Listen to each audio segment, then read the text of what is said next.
Welcome to my channel.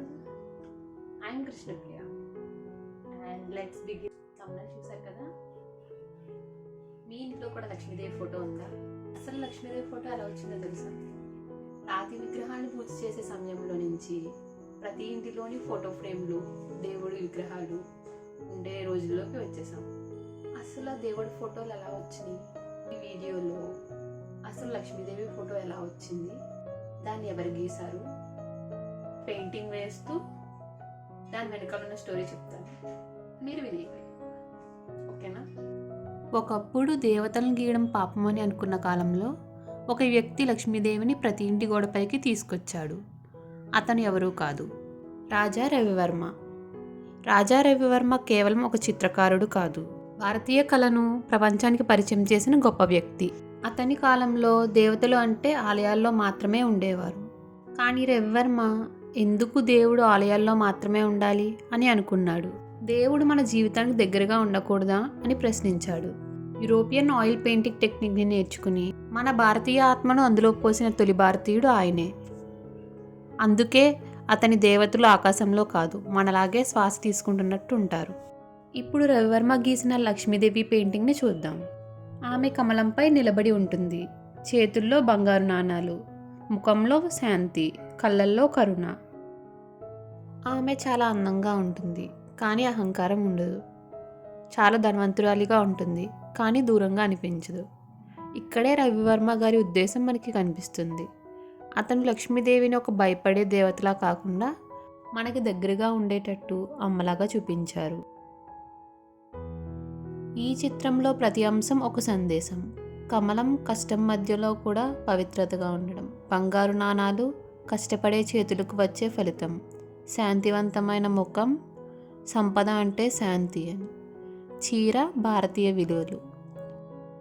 ఇక్కడ లక్ష్మీదేవి చెప్పేది ఒకటే, సంపద అంటే డబ్బు కాదు, సమతుల్యత అని. ఇప్పుడు లక్ష్మీదేవి కథ చెప్పుకుందాం. అందరికీ తెలిసిన కథే, మళ్ళీ చెప్పుకుందాం. సముద్ర మథనం సమయంలో అన్ని అమృతాలు, రత్నాలు, విషం అన్నీ బయటికి వచ్చాయి. వాటన్నిటితో పాటు ఒక దేవత కమలంపై శాంతంగా, ప్రకాశంగా నిలబడి అందరినీ ఆశ్చర్యానికి గురిచేసింది. ఆవిడే మన లక్ష్మీదేవి. ఆవిడ ఎవరిని ఎంచుకుంటుందో మనందరికీ తెలుసు, ఆ శ్రీ మహావిష్ణువుని. ఎందుకంటే అతని దగ్గర శక్తి ఉంది, కానీ అహంకారం లేదు. లక్ష్మీదేవి ఏం చెప్తుందంటే, ధనం, అహంకారం ఉన్న చోట ఉండదు అని.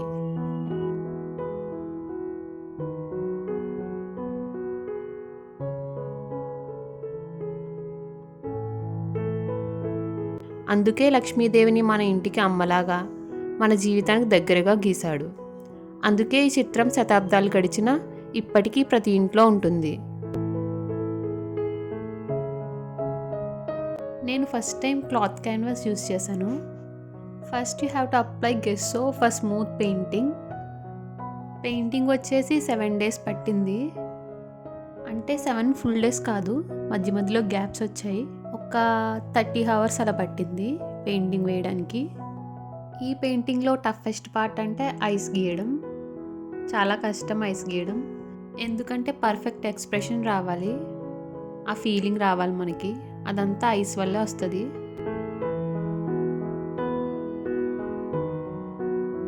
And here is our beautiful painting.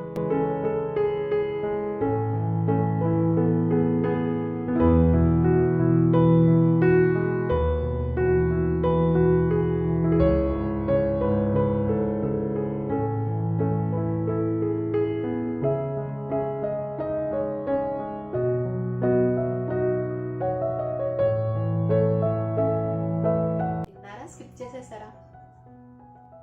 నేను రాజా రవివర్మ గురించి ఎందుకు చెప్పానంటే, మనకి పెయింటర్ యొక్క ఉద్దేశం తెలిస్తేనే ఆ పెయింటింగ్ యొక్క గొప్పదనం తెలుసు. సో అందుకనే పెయింటర్ గురించి, ఆ పెయింటింగ్ గురించి చెప్పాను. ఏ ఆర్ట్ ఫామ్ అయినా చూస్తే అంతే, వాళ్ళ థాట్స్ని ఎక్స్ప్రెస్ చేయడం, వాళ్ళు సాటిస్ఫాక్షన్ పొందడం, అదే సాటిస్ఫాక్షన్ ప్రేక్షకులకు కూడా అందించడంలోనే ఆర్టిస్ట్ యొక్క సక్సెస్ ఉంటుంది. అది డాన్సింగ్ అయినా, సింగింగ్ అయినా, పెయింటింగ్ అయినా, వారి సాటిస్ఫాక్షన్ పొందుతూ వాళ్ళు ఫీల్ అయింది మిమ్మల్ని ఫీల్ చేస్తేనే అది సక్సెస్ అయినట్టు. నేను కూడా అలా మీలో ఏదో ఒక ఎమోషన్ కలిగించేంత వరకు నన్ను సపోర్ట్ చేయండి. అండ్ ఇంపార్టెంట్ విషయానికి వస్తే, నా పెయింటింగ్ని ఇప్పటివరకు నేను సెల్ చేయలేదు, పెయిడ్ వర్క్ ఏమీ చేయలేదు. ఫస్ట్ టైం నా పెయింటింగ్ని నేను సెల్ చేద్దాం అనుకుంటున్నా. మీకు కనుక ఇంట్రెస్ట్ ఉంటే DM me on Instagram. My Instagram 59 members అయినా నన్ను నమ్మినందుకు నేను చాలా హ్యాపీగా ఫీల్ అవుతున్నాను.